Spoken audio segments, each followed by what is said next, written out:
চাওক দীঘলী পুখুৰীটোৰ কাম আৰম্ভ কৰিবলৈ লওঁতে বিভিন্ন বিতৰ্কৰ সৃষ্টি হ'ল যে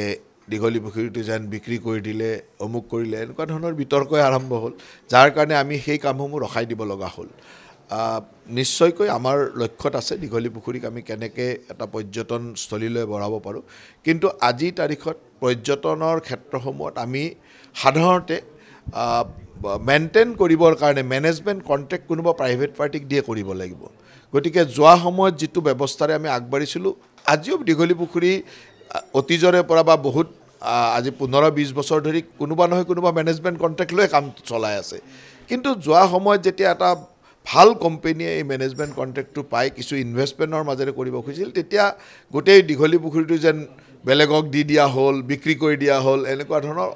বিভিন্ন মতামত আহিলে সেই মতামতবিলাকৰ কাৰণে ৰাইজৰ মতামতৰ প্ৰতি সন্মান জনাই আমি সেই কামটো ৰখাই দিলোঁ আৰু সেই কাৰণে দীঘলী পুখুৰীৰ বৰ্তমানৰ যিটো উন্নয়ন আমি বিচাৰি আছোঁ সেই উন্নয়নটো হ'ব পৰা নাই ৰাইজে এতিয়া বুজিও পাইছে বহুত মানুহে কৈ আছে যে এইটো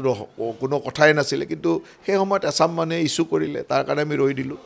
নিশ্চয়কৈ আমাৰ লক্ষ্য আছে চৰকাৰী ব্যৱস্থাৰ মাজেৰে আমি কামবিলাক আগবঢ়াই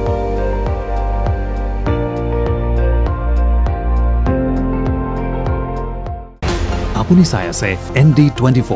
সৰ্বশ্ৰেষ্ঠ নহয় সৰ্বোত্তমৰ দৌৰত